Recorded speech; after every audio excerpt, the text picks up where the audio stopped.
देवरिया कांड में जो कहानी है एक नई मोड़ ले रही है। अब कहानी धीरे से अब घुमावदार हो रही है। क्यों हो रही है घुमावदार, चलिए हम आपको बताते हैं। नवनाथ मिश्रा जिसने अपने हाथ से 3 जानें ली हैं। अब कहानी जो था, जो जाति एंगल दिया जा रहा था, यादव बनाम ब्राह्मण, इस तरह से जाति एंगल दिया जा रहा था। दो राजनीतिक दल जो सपा बनाम भाजपा जो हो रहा था, सपा के जो नेतागण थे वो अपनी आवाज़ को बहुत बुलंदियों से अब उठा रहे थे धीरे धीरे, और उनके समर्थक जो थे वहाँ फतेहपुर गांव में धीरे धीरे डेरा डाल रहे थे, दबिश डाल रहे थे और प्रशासनिक टीम को वहाँ पे रोकने का प्रयास कर रहे थे।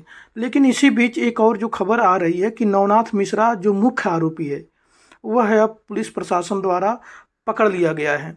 वह अपना जुर्म भी कबूल किया है। और चलिए बताते हैं आगे क्या हुआ। सभी जो राजनीतिक रसूख रखने वाले व्यक्ति होते हैं, कुछ भरोसेमंद साथी अपने साथ रखते हैं। ऐसे ही एक भरोसेमंद जो साथी था वह कातिल है और अपने मालिक के प्रति वफादार नौकर जिसे कह सकते हैं वह निकला नवनाथ मिश्रा। नवनाथ मिश्रा एक दाहिना हाथ माना जाता था प्रेमचंद यादव का।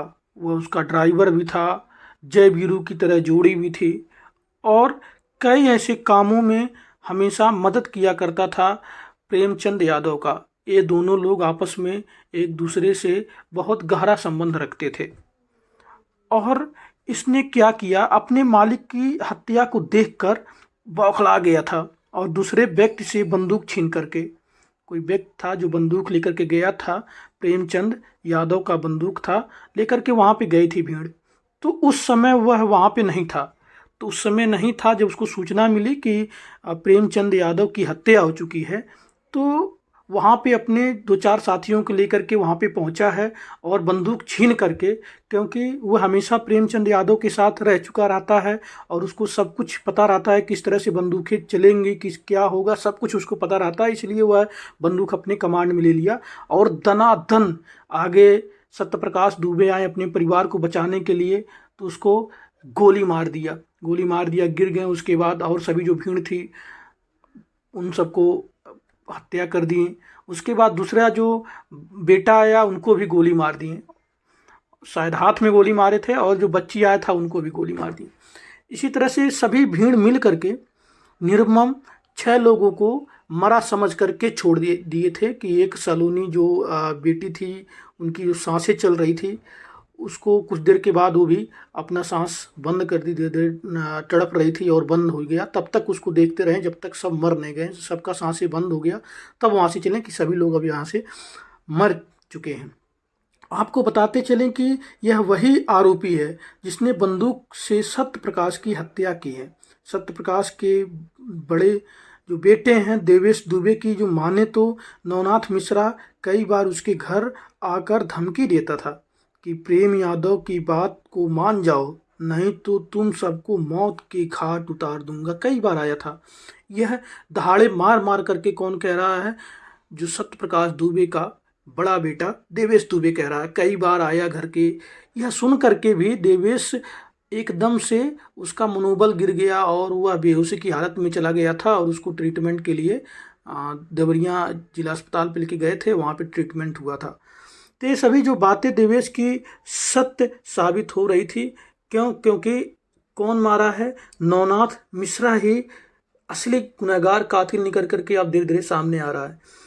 अब वहीं पर नवनाथ मिश्रा का कहना है कि मैं घटना स्थल पर लोगों द्वारा सूचना देने पर, अर्थात प्रेम यादव के रिश्तेदारों द्वारा सूचना देने पर वहां अपने 4 साथियों के साथ पहुंचा था और अपने मालिक की हत्या को देखकर आपा खो बैठा और बंदूक लेकर जो प्रेमचंद यादव के साथ जो वहाँ पे गए थे, प्रेमचंद यादव का जो बंदूक था, जो लाइसेंसी बंदूक था, लेकर के गए थे, उसी से सत्यप्रकाश दुबे और 2 अन्य लोगों की हत्या कर दी। यह कबूलनामा किया है नवनाथ मिश्रा ने। इस कबीलनामे के बाद योगी बाबा का बुलडोजर नवनाथ मिश्रा के घर कब चले और कब चलेगा, सभी जो बातें हैं, यह सभी बातें भविष्य के गर्भ में छिपा हुआ, कोई नहीं जानता है कि कब नवनाथ मिश्रा के घर पर बुलडोजर चलेगा और कब पैमाइश करा करके जो इस समय लाल चिन्ह भी लग रहा है, अभी चिन्ह भी लगा दिए हैं ले जाकर के प्रेम यादव जिसकी हत्याएं हो चुकी हैं, जिसके जो बच्चे हैं, बच्चों के ऊपर से अपने पिता की जो साया उठ चुका है, उनके घर पर भी बुलडोजर चलने के लिए प्रशासन लगातार दबाव बनाए हुए है और शायद प्रशासन बुलडोजर चला दें। क्यों? क्योंकि जो उनका मकान बना है वो पैमाइश में खलिहान की ज़मीन में पाया जाता है और वन विभाग की ज़मीन में पाया जाता है। तो देखिए क्या करते हैं सरकार, क्या कुछ रहमत बरतती है, कुछ दया इन सब पे दिखाती है कि कड़ी कार्रवाई करेगी। तो सरकार और प्रशासन की आगे चल करके ये नीतियाँ क्या रहेंगी, ये तो बाद में निकल करके आएगा।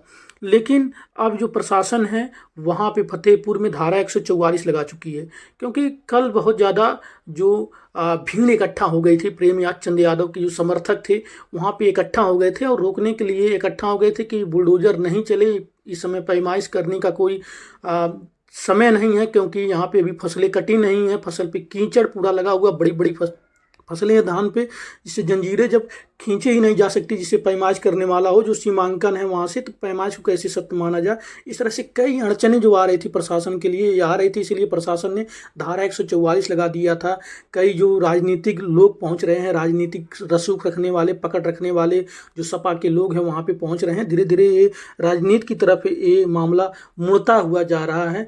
तो इसलिए इस मामले में अब जो सरकार हैं या प्रशासनिक जो टीमें हैं वह अब बहुत सतर्कता से फूंक फूंक करके अपनी कदम अब धीरे धीरे रख रही है कि किसके घर पे योगी बाबा का बुलडोजर चलेगा, क्या जो दोषी हैं उनको सजा मिलेगी और जो निर्दोष लोग हैं और जिसके ऊपर उनके पिता की साया जो उठ चुका है उनको क्या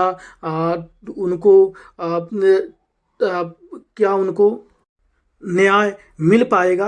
ये सभी जो बातें हैं वह भविष्य में जाकर के छिपी हुई हैं।